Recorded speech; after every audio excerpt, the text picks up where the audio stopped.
అది సంతోషపడుతుంటే నా మనసు సంతోషపడుతుంది, అది బాధపడితే నా మనసు కూడా బాధపడుతుంది. అయినా ఇవన్నీ మీ మగవాళ్ళకు చెప్పినా అర్థం కావులేండి. ఏమండి, ఏంటి? నాకు కూడా ఉషను చూడాలనిపిస్తుందండి.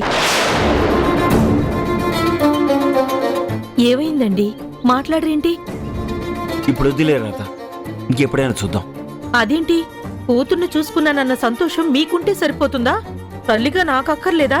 అలా కాదు రాత, నిన్నే కదని వెళ్ళాను. మళ్ళీ మనం వెళితే మాటిమాటికి వస్తున్నారని వాళ్ళు ఏమైనా అనుకుంటారు. అలా కాదండి, త్వరలో పండుగలు కూడా రాబోతున్నాయి కదా. పద్ధతి ప్రకారం కూతుర్ని అల్లుణ్ణి పండగకి పిలవాలి కదా. దానికోసమైనా వెళదామండి. సర్లేదే, సమయం చూసుకుని వెళ్దాం. నేను చెప్పే వరకు నువ్వు కంగారు పడకు, అర్థమైందా? నేనేమైనా బంగారం అడిగానా, వజ్రాలు తెమ్మన్నానా? కూతుర్ని అల్లుణ్ణి చూడ్డానికి వెళదాము అన్నాను. రేక్కాయంత విషయాన్ని రైలు కోతంత సాగదీస్తున్నారు. ఏంటో ఈ మనిషి.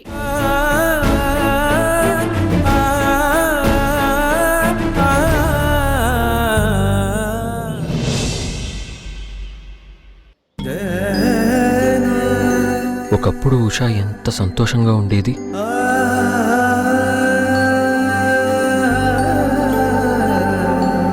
ఎంత సరదాగా మాట్లాడేది.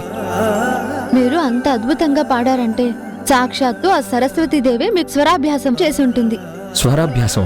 అదేనండి, అక్షరాభ్యాసం లాగా స్వరాభ్యాసం అని పదప్రయోగం చేశాను. ఇప్పుడు తనలో ఆ సంతోషం కనబడ్డం లేదు. ఒక సమస్యల ఉచ్చులో చిక్కుకున్నట్టు కనిపిస్తోంది. ఆనందం అనే సముద్రానికి అవతలి తీరంలో ఉన్నట్టు అనిపిస్తోంది. పాపం ఉష. నన్ను పెళ్లి చేసుకున్నందుకు తనకి దక్కిన బహుమతి ఇదేనా? నా వేలు పట్టుకుని ఈ ఇంటి గడప తొక్కినందుకు తనకి నేనిచ్చే కానుకింతేనా? పరిస్థితులు ఆడే ఆటలు ఉషా బలి కాకూడదు. తన జీవితం అనుకోకుండా తిరిగిన ఈ మలుపులో తను నలిగిపోకూడదు. తనలో నేను సంతోషం చూడాలి. తన జీవితాన్ని రంగులమయంగా మార్చాలి. ఏం చేస్తే తనని సంతోషపెట్టగలను?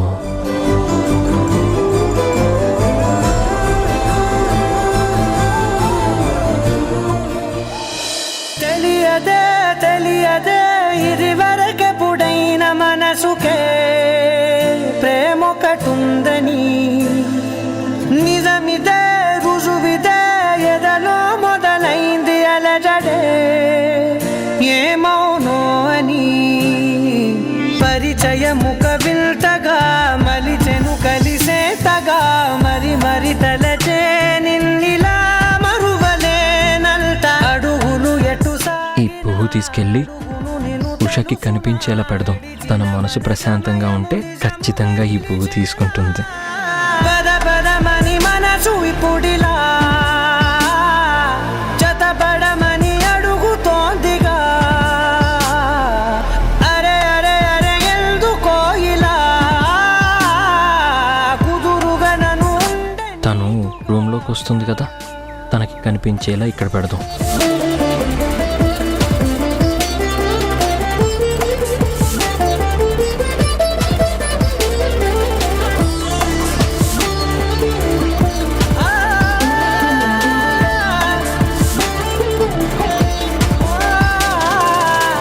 ఉషా పువ్వు తీసుకుంటుందా తీసుకోదా?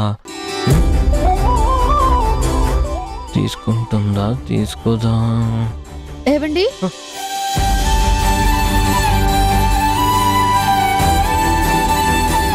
ఎక్కడున్నారా? కాఫీ తాగుతారా? పువ్వు టేబుల్ మీద ఉంది. తీసుకుంటుందా తీసుకోదా? ఏవండి, నేను ఇటు మాట్లాడుతుంటే అటు తిరిగిపోయారేంటి? ఇటు తిరగండి, తిరగండి.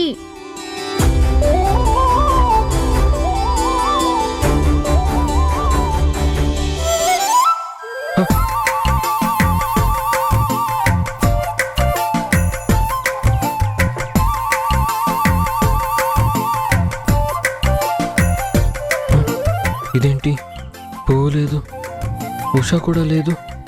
ఏమైంది?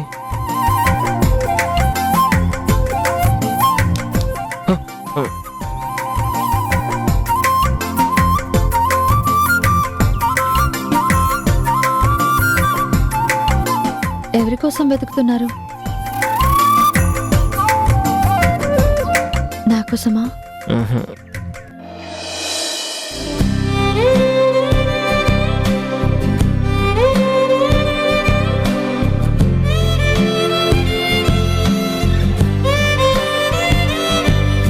మరి దేనికోసమా? ఈ ఇద్దరి కోసం.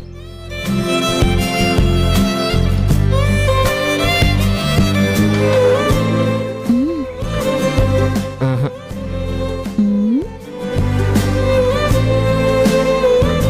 ఈ రోజా పువ్వు వెనకాల ఉన్న ఆ రొమాంటిక్ స్టోరీ ఏంటి?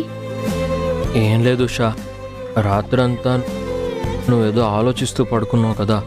ఉదయం లేచేసరికి నీ మనసు ప్రశాంతంగా ఉంటే నువ్వు ఈ పువ్వు తీసుకోవాలి అనుకున్నాను. నువ్వు ఈ పువ్వు తీసుకోకపోతే నీ మనసు ఇంకా ప్రశాంతంగా లేనట్టే అని అనుకున్నాను. తీసుకుంటావా లేదా అని ఎదురు చూశాను. అక్కడి నుంచి ఇప్పుడు నువ్వు ఈ పువ్వు తీసుకున్నావు, చాలా హ్యాపీగా ఉంది తెలుసా. పువ్వు తీసుకున్నంత మాత్రాన మనసులో ఏం లేనట్టా? మనుషులు మనశ్శాంతిగా ఉన్నట్టా? ఏమో, నాకలా అనిపించింది అంతే. పువ్వుకి మనసుకి సంబంధం ఏంటి? అది మనసు బాలేకపోతే అందంగా ఉన్న వాటి మీదకి వెళ్ళదు, ఏదో ఆలోచిస్తుంది, ఎందుకో బాధపడుతూ ఉంటుంది.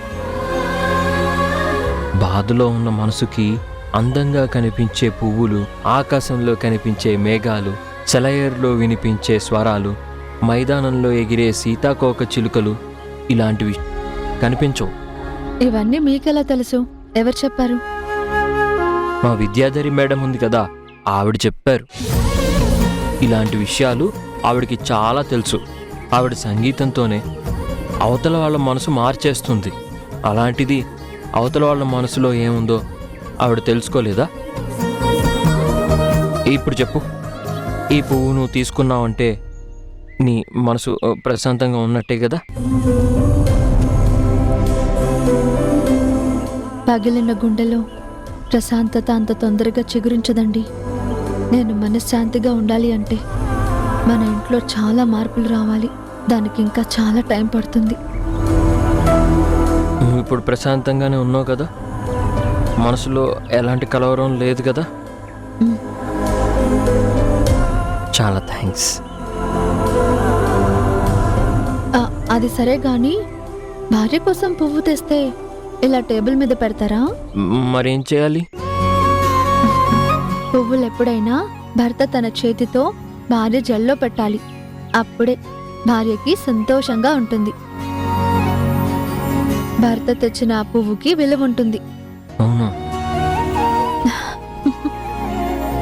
ఎందుకు నవ్వుతున్నావు? ఏం లేదు, మీ అమాయకత్వాన్ని చూసి అప్పుడప్పుడు నవ్వాలనిపిస్తుంది, అంతే. నువ్వు ఇలాగే నవ్వుతాను అంటే నేనెప్పుడు ఇలాగే అమాయకంగా ఉంటాను.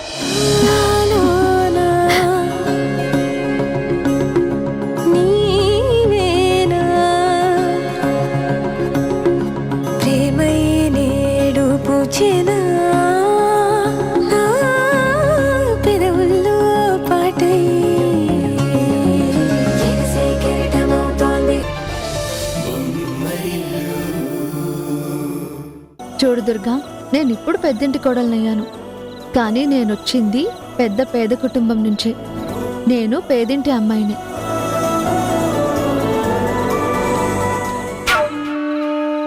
కరెక్ట్గా చెప్పావు ఉషా.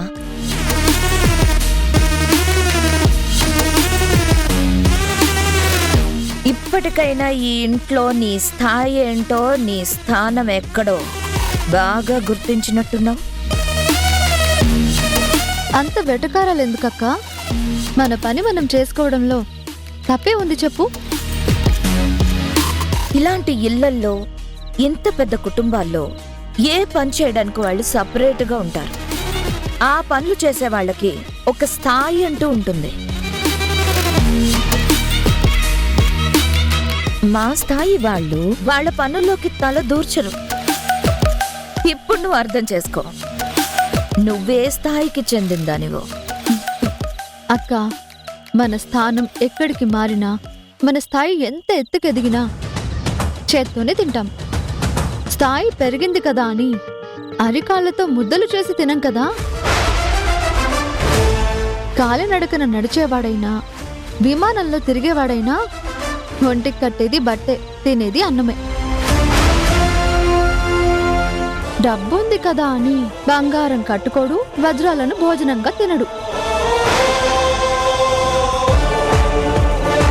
ఏమైందక్క, హఠాత్తుగా మాట పడిపోయింది? కొంపదీసి నువ్వు అలాగే చేస్తావా ఏంటి?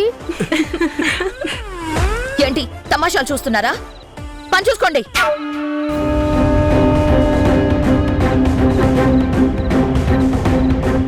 అసలు నా ముందు నిలబడ్డానికి కూడా అర్హత లేని దానివి నీతో మాట్లాడాను చూడు. నన్ను నేను అనుకోవాలి. సరే మరి, తీరిగ్గా వెళ్ళి కూర్చుని రాత్రంతా నీతో నువ్వే మాట్లాడుకో. ఇంతకీ కిచెన్ మొహమే చూడని నువ్వు హఠాత్తుగా కిచెన్ వైపుకొచ్చావెందుకో? ఈ పొగరు ఇంకా ఎక్కువ రోజులు ఉండదనే విషయం నీతో చెప్దామని.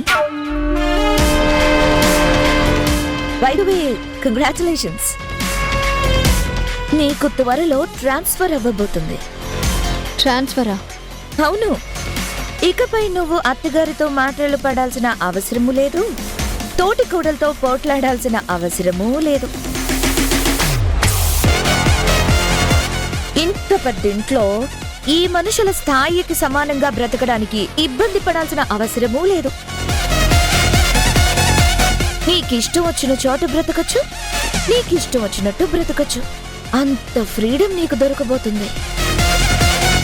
All the best.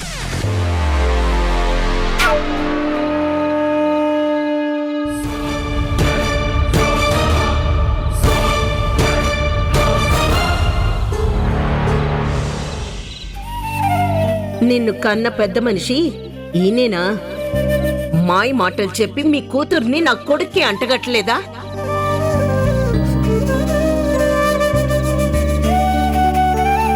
ఏమండి, రవి ఇంకా రాలేదు. ఒకసారి ఫోన్ చేయలేకపోయారా? ఆఫీస్ దూరం కదా, వస్తాడులే.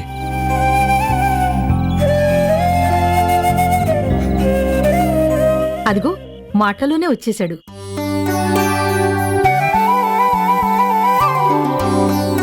ఏరా, ఇంత లేట్ అయింది?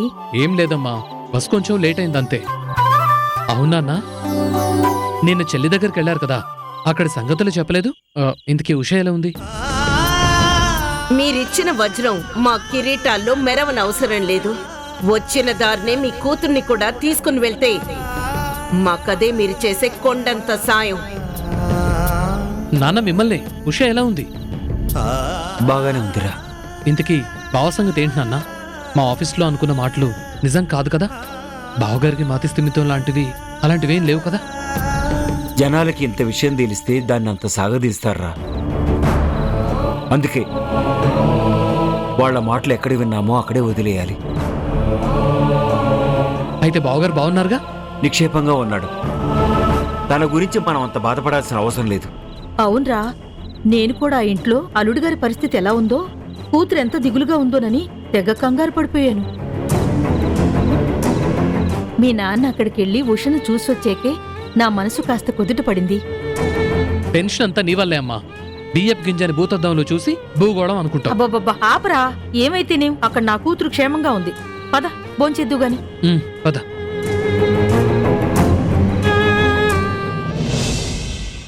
అబద్ధం చెప్పడం తప్పు అని నా విద్యార్థులకు నేను నేర్పించేవాడిని. అలాంటిది మీకింత పెద్ద అబద్ధం చెప్తున్నాను. ఆ అబద్ధంతో ఇంత దారుణంగా మోసం చేస్తున్నాను. నా టీచర్ వృత్తికి నేను ద్రోహం చేస్తున్నాను, లేక నా తండ్రి పదవికి నేను న్యాయం చేస్తున్నాను, నాకేం అర్థం కావట్లేదు.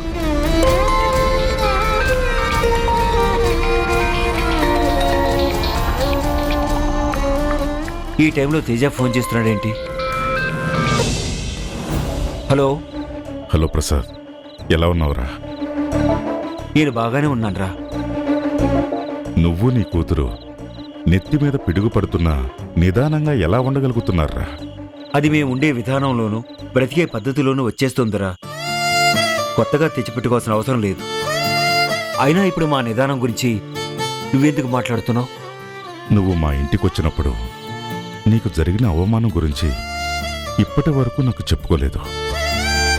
నువ్వెంత బాధపడ్డావో నాకు చెప్పుకోవాలని కూడా నీకు అనిపించలేదు. మనసులోనే దాచుకున్నావు. కానీ స్నేహితుడు చెప్పుకోవాలనే ఆలోచన నీకు రాలేదు, అవునా? అది చెప్పడం వల్ల ప్రయోజనం లేనప్పుడు చెప్పడం ఎందుకురా? ఇదేరా, ఇదే నీలో నాకు నచ్చేది. నాకు ఎక్కడ ఎలా ఉండాలో బాగా తెలుసు. ఇప్పుడు దాని గురించి నువ్వు ప్రశంసించాల్సిన అవసరం లేదురా. ఏదైతేనే జరిగిన దానికి క్షమాపణ చెప్దామంటే క్షమాపణ చెప్పి నన్ను కించపరుస్తావా అని నువ్వెక్కడ అడుగుతావు అని నీకు క్షమాపణ చెప్పడం లేదు. కానీ ఒక్క మాట మాత్రం చెప్పాలనుకుంటున్నాను. ఏంట్రా అది? నువ్వు ఒక వజ్రానికి అన్నావురా. ఆ వజ్రానికి సాన పెట్టి నా ఇంటికి కోడలుగా పంపించావు. ఏంట్రా కోడల్ని అంత హఠాత్తుగా పొగిడేస్తున్నావు? ఉషని ఎంత పొగిడినా తక్కువేరా. ఇక్కడున్న పరిస్థితులకి తను సంతోషంగా లేదేమో అనిపించింది. నువ్వంత అవమానం ఎదుర్కొన్నాక తను ఇంకెంత కుమిలిపోతుందని బాధ అనిపించింది. అందుకే కొన్నాళ్ల పాటు పుట్టింటికి వెళ్ళమ్మా అంటే దానికి నీ కూతురు ఏం సమాధానం చెప్పిందో తెలుసా? నా భర్తని ఇలాంటి పరిస్థితుల్లో వదిలేసి నేనెక్కడికి వెళ్ళిపోతాను? తన బాగోగులు చూసుకోవాల్సిన బాధ్యత నాకు లేదా? సంతోషమైన సమస్యలైన నా భర్తతోనే. ఆయన ఉన్న చోటే నాకు లోకం అనుకుంటున్నాను. ఆయనతోనే ఇకపై నా ప్రపంచం అనుకుంటున్నాను. అలాంటి అమ్మాయి భారీగా రావటం కిరణ్ అదృష్టం. అలాంటి అమ్మాయి కోడలేగా రావటం మా ఇంటి అదృష్టం. ఏమోరా, దానికి కూడా ఆ అదృష్టం తగిలితే బాగుండు. దాని జీవితం కూడా కాస్త అందంగా మారితే బాగుండు. నువ్వేం దిగులు పడకురా. నీ కూతురు నువ్వు అనుకున్న దానికంటే సమర్థవంతురాలే. తన జీవితాన్ని తనే చక్కబెట్టుకోగలదు. తన భర్తనే ఒక దారికి తెచ్చుకోగలదు. ఇంకా చెప్పాలంటే తన భర్తనే కాదు, నా భార్యను కూడా ఒక దారిలో పెట్టగలదు. ఆ నమ్మకం నాకుంది. నువ్వు కూడా అదే నమ్మకంతో ఉండు. తను ఏమైపోతుందో ఎలా ఉంటుందో అనే దిగులు మాత్రం మనసులో పెట్టుకోకు. అర్థమైందా? సరేరా. సరే, ఉంటాను.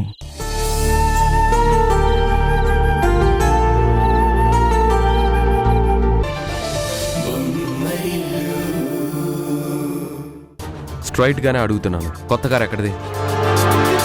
మా నాన్న కొనిచ్చారు. నన్ను అడిగితే కొనివ్వలేదని మీ నాన్నతో కొనిచ్చుకున్నావా? అబ్బా అదేం లేదు సంజయ్.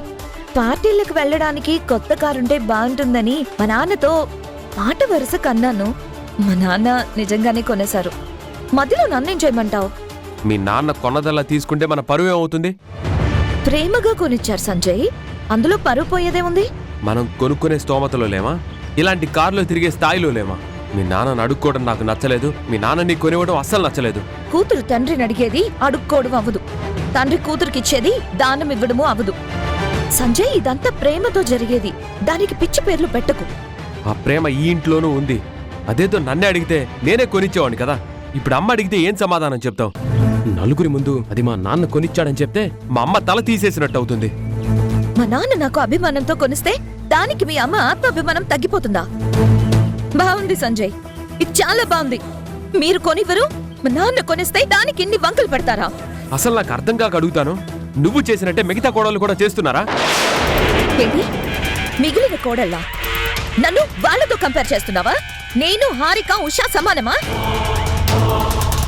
నా తండ్రికున్న తాహత్తు వాళ్ళకుందా? నా తండ్రి చూసిన హోదా వాళ్ళెప్పుడైనా చూసారా? నా ముందు కనీసం నిలబడ్డానికి కూడా అర్హత లేని వాళ్ళు నన్ను వాళ్ళతో పోలుస్తావా? మేఘనా, హారిక గురించి ఉషా గురించి అలా మాట్లాడుతూ, వాళ్ళు కూడా ఇంటికి కోడళ్లే. వాళ్ళు ఇంటి కోడళ్ళా? ఆ హారికకేమో ఇంట్లో అడుగు పెట్టే అర్హతే లేదు. ఉషకి ఈ ఇంట్లో నోరు తెరిచి మాట్లాడే హక్కు కూడా లేదు. అలాంటి వాళ్ళు నాకు తోడి కోడళ్ళు ఎలా అవుతారు? ఈ ఇంటి మనుషుల చేత తాళి కట్టించుకొని కోడలు అనే ట్యాగ్ కొంగు కట్టుకొని ఇంట్లోకి ఎంటర్ అయిపోయినంత మాత్రాన ఈ ఇంటి కోడళ్ళు అయిపోరు. కోడళ్ళంటే ఈ ఇంటి స్థాయిని కాపాడాలి, ఇంటి తాహతకు తగ్గట్టుగా ఉండాలి. అని వాళ్ళు ఈ ఇంటి పొని మనుషుల కన్నా హీనంగా ఉంటారు. సంజయ్ ప్లీజ్, ఇంకోసారి వాళ్ళని నాతో పోల్చకు.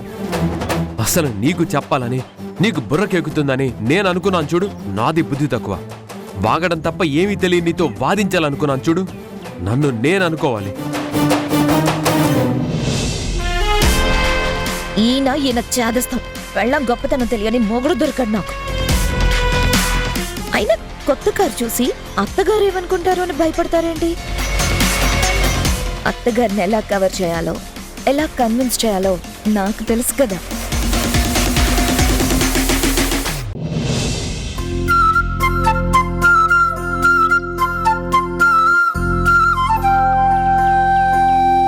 ఉషా, కొత్త షర్టా? అవును నాకేనా? అవును, ఇటివ్వండి. ఆ, నీ వర్క్ చేసుకో, నేను వేసుకుంటా. లేదు, నేనే వేస్తాను. నా చేత్తో నేను మీకు షర్ట్ వేస్తే నాకదో తృప్తి.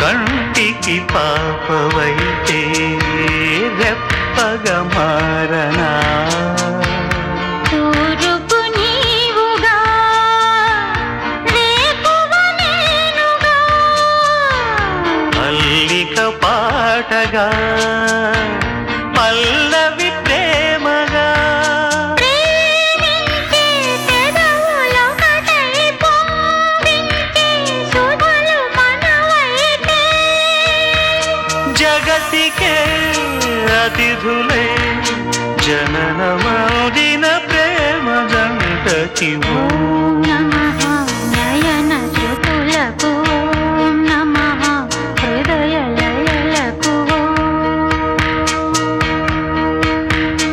ఓం నమః ఆధర జతులకు, ఓం నమః మధుర స్మృతులకు. నీ హృదయం తపన తెలిసి నా హృదయం కనులు తడిసే వేళలో, ఈ మంచు బొమ్మలొకటై కౌగిలిలో కలిసి కరిగే లీలలో.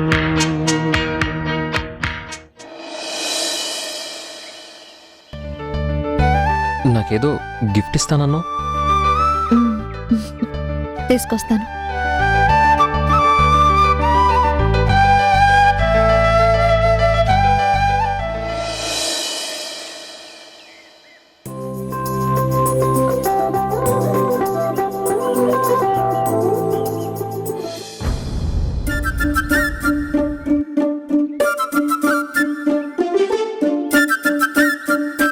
నా గిఫ్ట్ ఏది?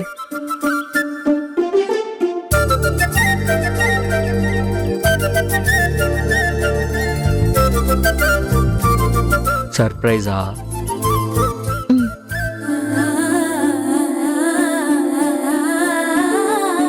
ఐస్ ఓపెన్ చేయనా? మ్మ్.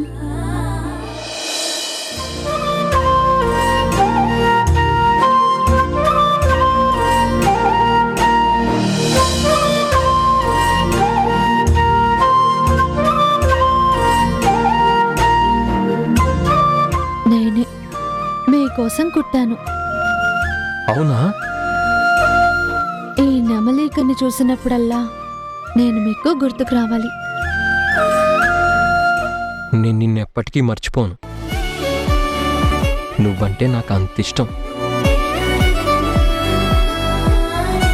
నిజంగానా?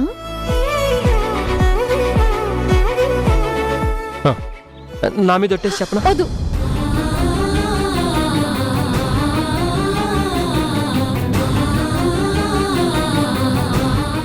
నేను నమ్మాను.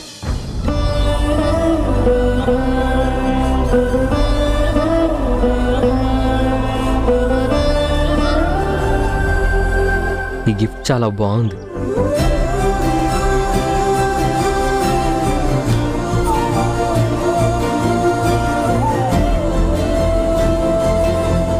నువ్వు నాకు ఈ గిఫ్ట్ ఇచ్చావు కదా, నేను నీకు గిఫ్ట్ ఇవ్వనా?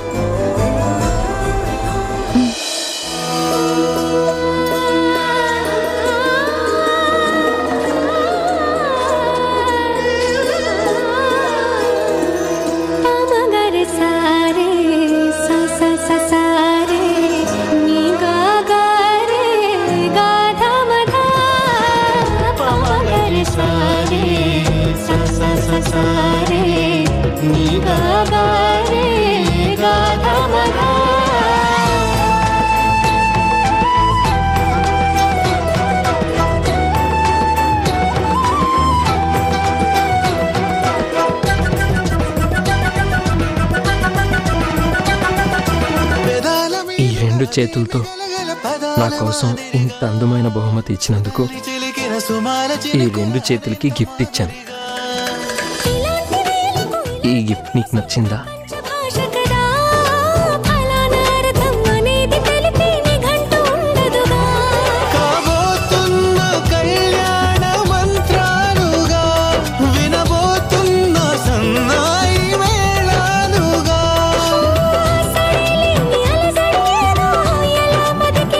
ఇంతలా నచ్చింది.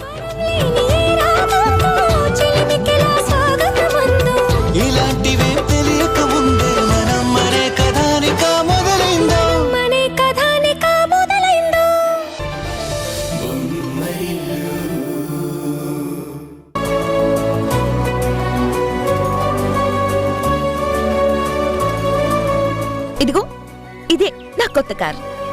మా నాన్న నా కోసం పంపించారు. ఎలా ఉంది?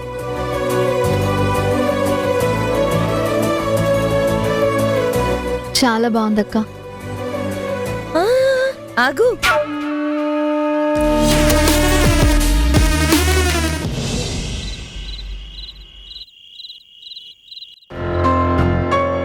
రేణు ఎప్పుడొస్తుందో ఫోన్ చేసి కనుక్కున్నారా? ఎప్పటికప్పుడు ఫోన్ చేస్తూనే ఉన్నాను. 3 రోజులు అనుకుని వెళ్ళింది, కానీ ప్రోగ్రాం ఇంకా పెరిగేలా ఉందంట. ఇంకొన్ని రోజులు ఆగి వస్తానంటుంది. ఆడపిల్ల, దాన్ని ఒంటరిగా 3 రోజులు పంపించడమే ఎక్కువ. వెంటనే రమ్మని కాల్ చేయండి. రేణు స్నేహితులతో సరదాగా వెళ్ళింది. దాని సంతోషాన్ని అర్థం చేసుకోకుండా మన పెద్దరికాన్ని దాని మీద రుద్దటం బాగోదు. ఆడపిల్లని ఒంటరిగా పంపించడం అంత మంచిది కాదండి. కిరణ్, ఒంటరిగా ఏం కాదు, అది ఫ్రెండ్స్ గ్రూప్స్తో వెళ్ళింది. నువ్వు అనవసరంగా కంగారు పడకు. ప్లీజ్ అండి, తల్లిగా నా భయం మీకు అర్థం కావడం లేదు. తిరిగింది చాలు, ఇక రమ్మని చెప్పండి. పిల్లలకి పద్ధతులు నేర్పొచ్చు, అలా అని మరీ హద్దుల్లో పెట్టకూడదు. ఈ కాలం పిల్లలు స్వేచ్ఛను కోరుకుంటున్నారు. వాళ్ళు తీసుకునే ఊపిరి కన్నా వాళ్ళకి స్వేచ్ఛే ముఖ్యం అంటున్నారు. ఈ తరం పిల్లల ఆలోచనల్ని, అభిప్రాయాలని మనం అర్థం చేసుకోవాలి. అంతేకాని వాళ్ళు కూడా మన తరంలాగానే ఉండాలంటే ఎలా కుదురుతుంది చెప్పు?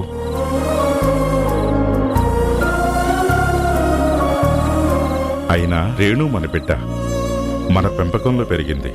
తను ఇంట్లో ఉన్నా బయటున్నా పద్ధతిగానే ఉంటుంది. నాకైతే ఆ నమ్మకం ఉంది. ఇంకొన్ని రోజులు తన ఫ్రెండ్స్తో ఉండటానికి పర్మిషన్ ఇద్దాం మనం.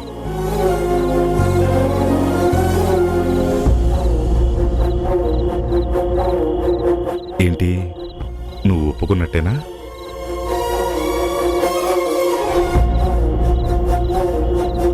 ఇన్ని రోజులు మౌనం మాత్రమే అర్ధాంగీకారం అనుకున్నాను. ఇప్పుడు చూపులు కూడా అర్ధాంగీకారంగా తీసుకోవచ్చా? నేను మౌనంగా ఉన్నా నా మనసులో ఉన్నది మీకు బాగానే అర్థమవుతుందే. మనది ఈనాటి బంధం కాదు, ఎన్నో ఏళ్ల అనుబంధం. ఆ మాత్రం అర్థం చేసుకోకపోతే ఎలా?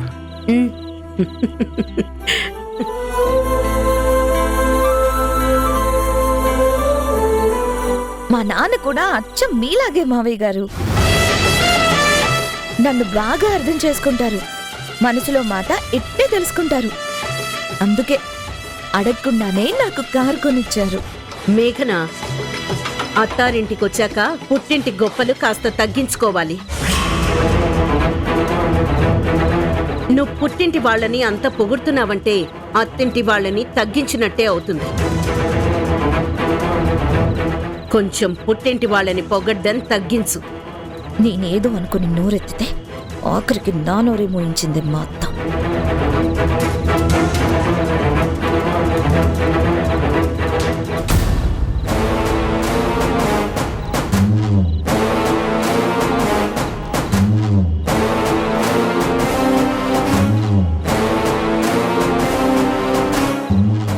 ఈ ఇంట్లో అందరూ కలిసే తినాలి. అది అత్తయ్య గారు పెట్టిన రూల్. నీకు నువ్వే వడ్డించుకుంటున్నావేంటి? ఆయన ఈ పూటకి గదిలో భోంచేస్తానన్నారు. అందుకే ప్లేట్లో పెట్టుకొని తీసుకెళ్తున్నాను. ఎవరి గదుల్లో వాళ్ళు భోజనం చేయడం ఈ ఇంటి పద్ధతి కాదమ్మా. నువ్వు వచ్చి ఇక్కడ కొత్త పద్ధతులు మొదలు పెట్టుకో. చూసారా అత్తయ్య, ఈవిడ గారికి ఇష్టం వచ్చిన పద్ధతులన్నీ మొదలు పెడుతోంది. మేఘనా, ఈ పూటకి కిరణ్కి తన గదిలో తినాలనిపించిందేమో. ఉషా తీసుకెళ్తుంది. ఈ మాత్రం దానికి అంత పెద్ద మాట ఎందుకు చెప్పు? మీరు ఊరుకోండి మావయ్య, మీకేం తెలీదు. అత్తయ్య మీరు చెప్పండి, ఉమ్మడి కుటుంబంగా ఉండడం ఎందుకు? అందరూ కలిసి తినడానికే కదా. ఎవరి గదిలో వాళ్ళు తినడం మొదలు పెడితే ఇక అదే అలవాటైపోతుంది. మీరైనా వద్దని చెప్పండి. ఉషా, నీకు తెలుసో తెలీదు, కిరణ్కి పెరుగన్నం 2 సార్లు తినే అలవాటుంది. కాస్త ఎక్కువ తీసుకెళ్ళు. అలాగే అత్తయ్య.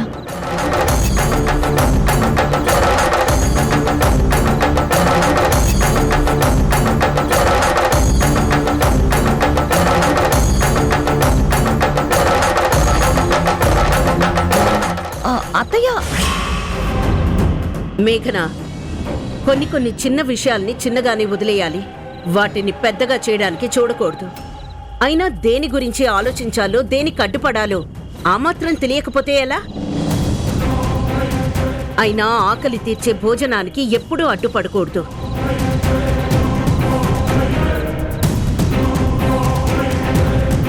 కాస్త మానవత్వంతో ఉండడం నేర్చుకో.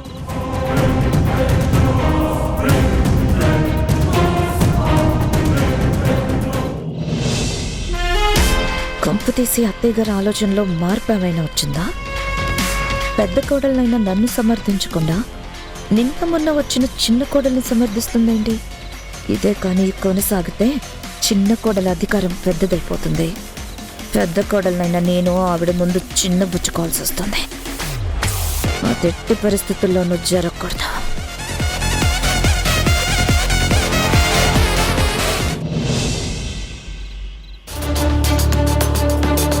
చూసావా పాండే, డైనింగ్ టేబుల్ దగ్గర ఏం జరిగిందో? వాళ్ళల్లో వాళ్ళకే పడదు, వాళ్ళ పద్ధతులు వాళ్ళకే నచ్చవు. అవును పండు, ఈ తోటికోడల గొడవ ఏ ఇంట్లో ఉండదు? ఏంటో, మన ఇళ్లలోనూ అవే గొడవలు, ఈ పెద్దిళ్లలోనూ అవే గొడవలు. ఆస్తులు అంతస్తుల మధ్య తేడాలుంటాయి, కానీ అందరూ మనుషులే కదా. అక్కడైనా ఇక్కడైనా ఒక మనిషి చెప్పేది ఇంకో మనిషికి నచ్చదు. ఒక మనిషి తీసుకున్న నిర్ణయాన్ని ఇంకో మనిషి మెచ్చరు. కానీ మన ముగ్గురిని చూసారా మేడం, ఎంత బాగా కలిసిపోతామో, ఎంత బాగా మాట్లాడుకుంటామో, ఒకరినొకరం ఎంత గౌరవించుకుంటామో. మీరే చెప్పండి, ఎప్పుడైనా మీ మాట మేము కాదన్నామా? ఎప్పుడైనా వద్దన్నామా? నేనన్నదానికి మీరు కాదంటే నేను ఊరుకుంటానా? ఊరుకోను కదా. జాబ్లో నుంచి తీసి పడేస్తాను. అందుకే వింటారు. అయ్యిందా? ఇప్పుడు బాగా అయ్యిందా? ఇంప్రెస్ చేసేద్దామని తెగ ఎగబడిపోతూ ఉంటావు. ఆవిడ మాత్రం నీ మాటకు ఇంత విలువ కూడా ఇవ్వదు. అవునులే, విలువ ఇవ్వని మనుషుల వెనకే ఎగేసుకుంటూ వెళ్ళిపోతారు జనాలు.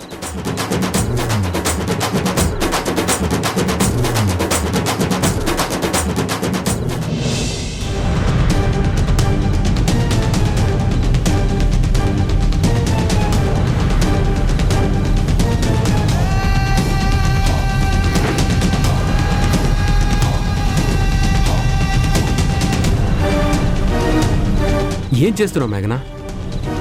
ఆడవాళ్ళు అలిగినప్పుడు ఏం చేస్తారు? బట్టలు సర్దుకుంటారు, పుట్టింటికి పోతారు. ఇప్పుడు నేను కూడా అదే చేస్తున్నాను. ఇప్పుడు పుట్టింటికి వెళ్లాల్సిన అవసరమే ఉంది. ఇక్కడ ఉండాల్సిన అవసరం కూడా నాకు కనిపించట్లేదు సంజయ్. అరే అసలు నీకేమైంది మేఘనా? ఈ ఇంటి చిన్న కోడలు చేసిన పని నాకు అస్సలు నచ్చలేదు. నేను అడ్డు చెప్తే అత్తయ్య గారు నాకు సపోర్ట్ ఇవ్వాల్సింది పోయి ఉషకి సపోర్ట్ చేస్తూ మాట్లాడుతున్నారు. అంటే నా మాటకి ఇంట్లో విలువ లేనట్టే కదా. మేఘనా, చిన్న విషయాన్ని పెద్ద చేయకు. ఇది చిన్న విషయం కాదు సంజయ్, నాకు కోపం తెప్పిస్తున్న విషయం. ఇప్పుడు నాకు కోపం తగ్గాలన్నా కాస్త నాకు ప్రశాంతత దొరకాలన్నా నేను నా పుట్టింటికి వెళ్ళాలి.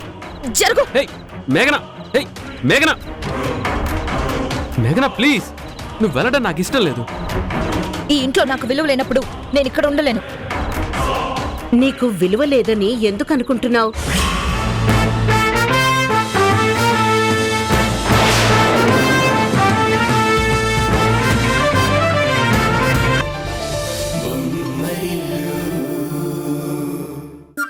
పదండి పదండి రండి. ఇదేంటి డీజీపీ గారు ఇప్పుడు ఫోన్ చేస్తున్నారు? సార్, ఎస్ సార్, అవును. ఇప్పుడే వెళ్ళాలా సార్? షూర్ సార్, నేను ఇప్పుడే బయలుదేరుతున్నాను. లేదు సార్, నాకేం పర్లేదు, నేను వెంటనే బయలుదేరుతాను. ఈసారికి వెళ్ళి ఓకే రండి. సార్. బావగారు, ఈయన రెడీ అయిపోయారు. హాస్పిటల్కి తీసుకెళ్తారా? సారీ ఉషా, కిరణ్ని హాస్పిటల్కి తీసుకెళ్ళడం నాకు కుదరదు. ఎందుకు? అర్జెంట్గా రమ్మని డీజీపీ గారి దగ్గర నుంచి కాల్ వచ్చింది. అయ్యో, ఇప్పుడు ఎలా? పోలీస్ ఉద్యోగం అంటేనే పనులన్నీ హఠాత్తుగా వచ్చి పడుతూ ఉంటాయి. ఒక పంచి, నువ్వే కిరణ్ని హాస్పిటల్కి తీసుకువెళ్ళు. నేనా? నువ్వే. ఏమైంది? నేను ఆయన్ని హాస్పిటల్కి తీసుకువెళ్తే అత్తయ్య గారికి నచ్చుతుందో లేదో. నేను చెప్పకుండా వెళ్తే తర్వాత ఏమంటారో. నువ్వేం కంగారు పడకు, అమ్మతో నేను మాట్లాడతాను.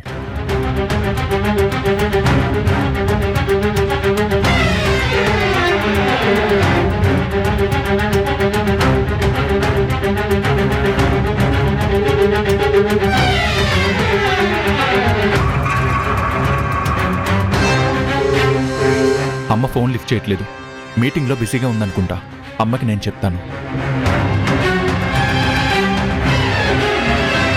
డోంట్ వరీ ఉషా, అయినా కిరణ్ని తీసుకువెళ్ళేది హాస్పిటల్కే కదా, అండమాన్కి ఏం కాదు కదా. అమ్మ మాత్రం ఎందుకు వద్దంటుంది? నువ్వు అనవసరంగా కంగారు పడకు. కిరణ్, నువ్వు ఉషాతో జాగ్రత్తగా వెళ్ళరా. సరే మరి, నేను వెళ్ళొస్తాను.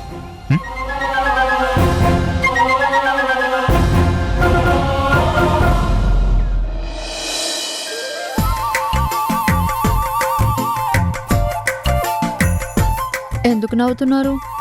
నువ్వు నన్ను అన్నయ్యతో పంపాలని ప్లాన్ చేసావు, దేవుడేమో మనిద్దరినీ కలిపి పంపడానికి ప్లాన్ చేశాడు. హఠాత్తుగా దేవుడికి ఈ ప్లాన్ ఎందుకు చేంజ్ చేయాలనిపించిందో. ఎందుకంటే నేను మనసులో చాలా గట్టిగా కోరుకున్నాను. ఆ కోరిక దేవుడికి వినిపించేసింది. వెంటనే నేను అనుకున్న కోరిక తీర్చేశాడు. అంత గట్టిగా కోరుకున్నారా? చాలా అంటే చాలా గట్టిగా. మరి నాకు వినిపించలేదే.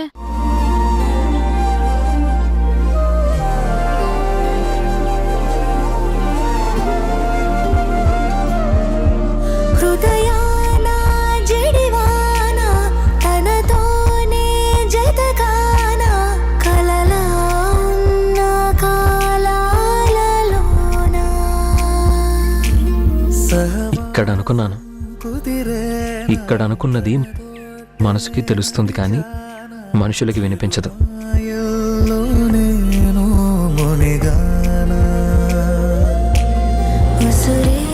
ఏంటి అలా చూస్తున్నావు? ఈ మధ్య మాటలు బాగా నేర్చుకున్నారు. పదండి వెళ్దాం.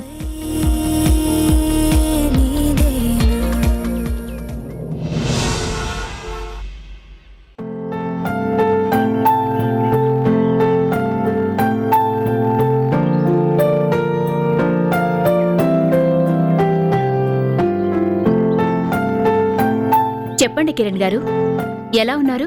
నాకేం తెలుసు, మీరే చెప్పాలి. అమ్మా ఉషా, నేను కిరణ్ని చెక్ చేయాలి. నువ్వు కాసేపు బయట వెయిట్ చేస్తావా? అలాగే డాక్టర్. ఉషా ఉండు, నాకు చెక్ చేస్తే ఉషా బయటికి వెళ్ళడం దేనికి? ఉషా నువ్వు ఇక్కడే ఉండు. ఒక పేషెంట్ని డాక్టర్ చెక్ చేసేటప్పుడు మరొకరు ఉండకూడదండి. పరాయి వాళ్ళైతే ఉండకూడదు, భార్యవే కదా, ఉండొచ్చు, పర్లేదు. భార్యనైనా పని కట్టుకుని ప్రతిసారి పక్కన ఉండకూడదు. అయినా ఇప్పుడు డాక్టర్ దగ్గరికి చెక్ చేయించుకోవడానికి వచ్చాం. డాక్టర్ గారు చెప్పినట్టు వినాలి కదా. నేను డాక్టర్ చెప్పినట్టే వింటాను. అలాగే నువ్వు కూడా నా పక్కన ఉంటే నేను హ్యాపీగా ఉంటాను. నువ్వు వెళ్ళకు. ఏవండి, 5 నిమిషాలే కదా. ఆ 5 నిమిషాలు నేను నీకు దూరంగా ఉండాలి కదా. నన్ను వదిలేసి వెళ్ళిపోతున్నావు కదా. నేను దూరంగా ఉండేది 5 నిమిషాలే, అంతకన్నా ఎక్కువేం కాదు. చిన్నపిల్లలా మారం చేయకండి, చెప్పిన మాట వినాలి, సరేనా?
మేడం, డాక్టర్ గారు మిమ్మల్ని రమ్మన్నారు.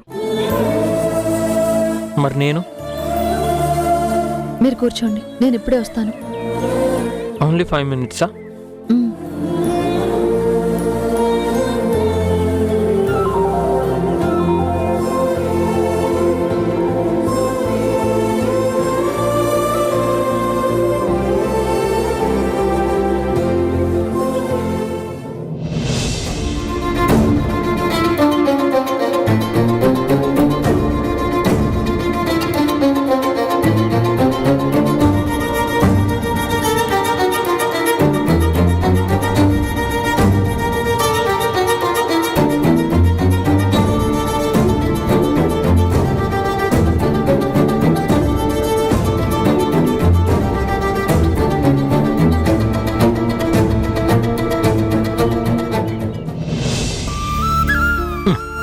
అయ్యో, ఏంటో ఈ డాక్టర్.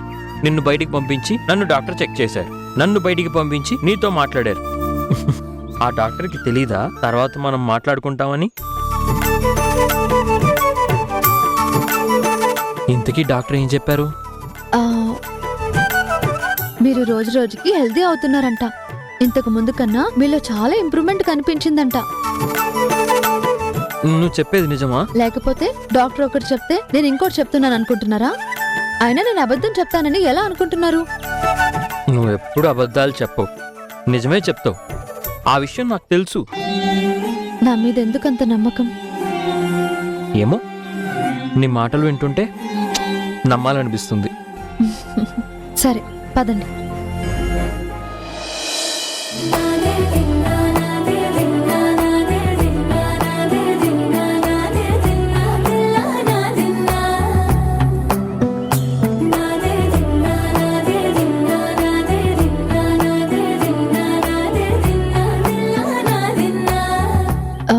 ఏమైంది? ప్రియమైన మన చెయ్యి చాలా మంది పట్టుకుంటారు, కానీ కొంతమంది పట్టుకుంటేనే ధైర్యంగా ఉంటుంది. చిన్నప్పుడు అమ్మ నా చెయ్యి పట్టుకుంటే ధైర్యంగా ఉండేది. ఇప్పుడు నువ్వు నా చెయ్యి పట్టుకుంటే నాకు ధైర్యంగా ఉంటుంది. కనివినని కలవరమే సుమశరమా. సరే, పదండి.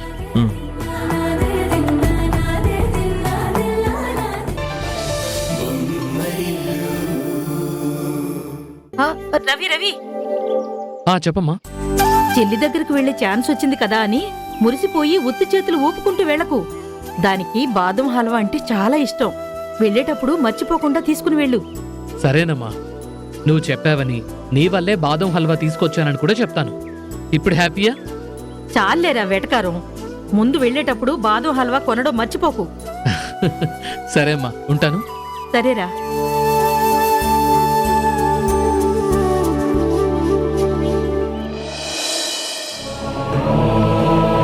ఇది కొత్తగా జరిగేది కాదు, ఎప్పటి నుంచో ఉన్నదే కదా. అవును, ఎప్పటి నుంచో ఉన్నదే. కానీ ఎప్పుడు ఆగుతుంది? ఎప్పుడు మనం కలిసి ఒకే ఇంట్లో ఉంటాం? మన దగ్గరున్న ప్రశ్నలకి మన దగ్గరే సమాధానం లేకపోతే ఇక లోకం ఎన్ని ప్రశ్నలు అడుగుతుందో అర్థమవుతుందా? ఇప్పుడేమైంది హారిక? చుట్టూ ఉన్న వాళ్ళు మా అమ్మ నాన్నల్ని కూతురు జీవితం ఎందుకిలా అయిందని దెప్పి పొడుస్తున్నారు. అల్లుడు పని ఇక అంతేనా అని హేళన చేస్తున్నారు. వాళ్ళందరికీ సమాధానం చెప్పలేక, నన్ను ఇంట్లో నుంచి బయటకు పంపలేక అమ్మా నాన్న ఇబ్బంది పడుతున్నారు. ఎవరో ఏదో అనుకుంటే మనకేంటి? మన గురించి మనకు తెలీదా? మనం ఎలాంటి పరిస్థితుల్లో ఉన్నామో వాళ్ళందరికీ చెప్పాలా? అందరికీ పిలిచి చెప్పనవసరం లేదు. మనిద్దరం కలిసి ఉంటే చాలు. అందరి ప్రశ్నలకి సమాధానాలు దొరుకుతాయి. అందరి నోళ్ళు మూసుకుపోతాయి. అమ్మేమో నువ్వు క్షమాపణ చెప్తే కానీ ఇంట్లోకి అడుగు పెట్టకూడదు అంటుంది. నువ్వేమో చెయ్యని తప్పుకి క్షమాపణ ఎందుకు చెప్తాను అంటావు. ఇద్దరి మధ్యలో నేను నలిగిపోవడం తప్ప ఈ సమస్యకి పరిష్కారం కనిపెట్టలేకపోతున్నాను. ఈ సమస్యకి పరిష్కారం దొరకడం లేదని మన ఇద్దరి మధ్య ఉన్న దూరాన్ని దూరంగానే వదిలేస్తావా? ఆ దూరాన్ని తగ్గించే ప్రయత్నం ఇంకేమీ చెయ్యవా? ఇంకేం చేయాలి? మీ అమ్మగారికి మనం కలవాలనే ఉద్దేశం లేదేమోనని నాకు అనిపిస్తోంది. నేను మళ్ళీ ఆ ఇంట్లోకి అడుగు పెడతాననే నమ్మకము పోతుంది. అందుకే నేను ఒక నిర్ణయానికి వచ్చాను. ఏంటది? భార్యాభర్తలంటే చుట్టం చూపుగా అప్పుడప్పుడు కలుసుకోవడం కాదు, చెరిసగమై ఒకే దగ్గర కలిసి బ్రతకడం. ఆ అవకాశం మీ ఇంట్లో ఎలాగూ లేదు. కాబట్టి మనమిద్దరం వేరుగా బ్రతుకుదాం. కానీ హారిక, నువ్వే ఒకప్పుడు... అవును, ఒకప్పుడు నేనే అన్నాను మీరు ఆ ఇల్లు వదిలి రాకూడదు అని, మనిద్దరం వేరే కాపురం పెట్టకూడదు అని. కానీ ఒకటి ఆలోచించు తరుణ్, సహనానికి కూడా ఒక సరిహద్దు ఉంటుంది. ఆ హద్దు దాటిపోతే అసహనం కూడా చెల్లాచెదురైపోతుంది. ఇప్పుడు నేను అదే పరిస్థితుల్లో ఉన్నాను. మనిద్దరం కలిసి వేరు కాపురం పెట్టడానికి ఏర్పాట్లు చెయ్యి. ఎందుకంటే ఇక నుండి నీ ప్రేమ కోసం పార్కుల్లోనూ రెస్టారెంట్లోనూ ఎదురు చూస్తూ నేను గడపలేను. నాకు కొంచెం టైం ఇవ్వు. ఆల్రెడీ చాలా టైం ఇచ్చాను. ఇక డెసిషన్ నీ చేతుల్లోనే ఉంది.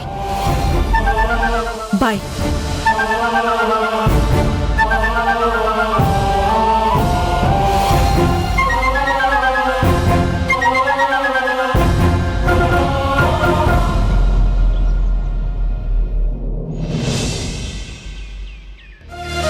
ఈయన ఆఫీస్ నుండి బయలుదేరాడో లేదో.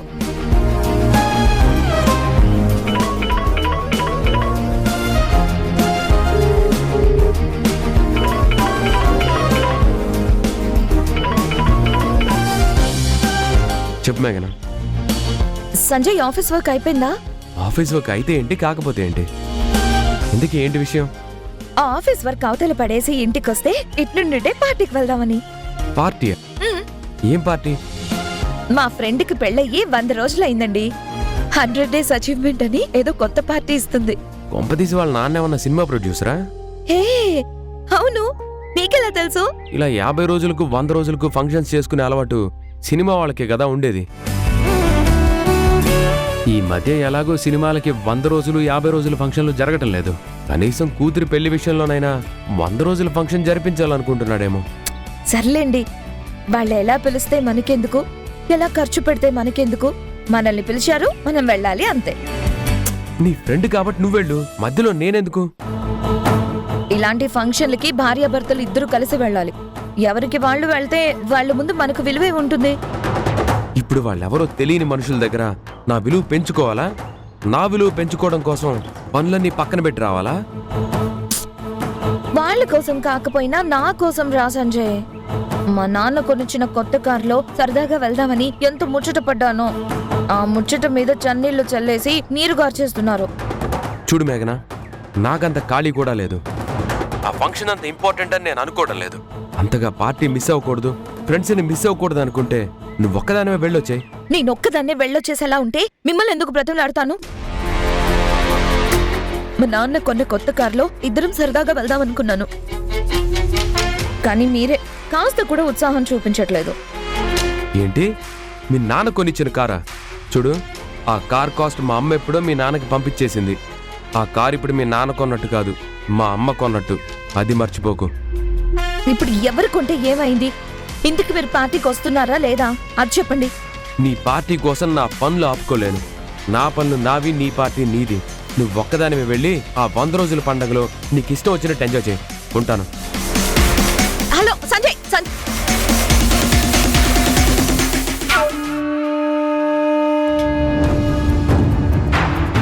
ఒక పక్క నాకు నా కొడుక్కి మధ్య దూరం పెరగడానికి ఉషా కారణమవుతోంది. మరో పక్క ఈ ఇంటి నియమాల్ని నెమ్మదిగా చెరిపేయడానికి ప్రయత్నిస్తోంది. ఎట్టి పరిస్థితుల్లోనూ ఉషా వల్ల ఈ కుటుంబానికి, ఇక్కడ పద్ధతులకి భంగం వాటిల్లకూడదు.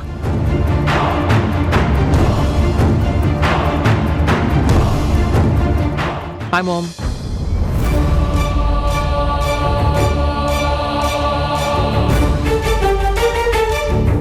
కిరణ్, ఏమైందిరా? తలకి దెబ్బేంటి? ఇది ఇది చిన్నదే బొమ్మ, స్మాల్ స్పాట్. ఎలా తగిలింది?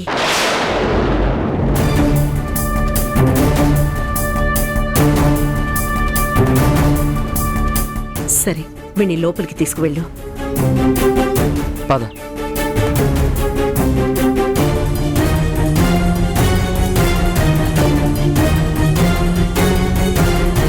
కిరణ్, నువ్వు ఒక్కొక్క అడుగు ముందుకు వేసుకుంటూ వెళ్తూ ఉంటే నాకు దూరం అవుతున్నట్టు అనిపిస్తోంది. ఆ దూరానికి కారణం నీ భార్యే అని నాకు స్పష్టంగా తెలుస్తోంది.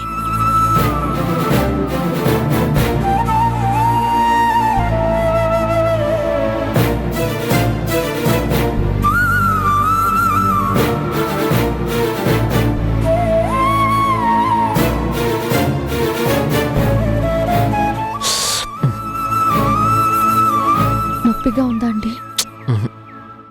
నీ ఒళ్ళో తల పెట్టుకుని పడుకుంటే నొప్పి తగ్గిపోతుంది.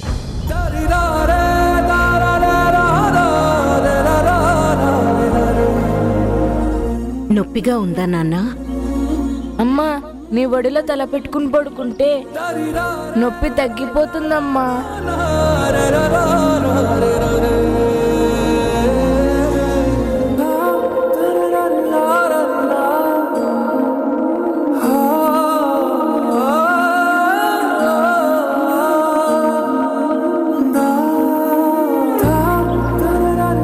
ఉషా,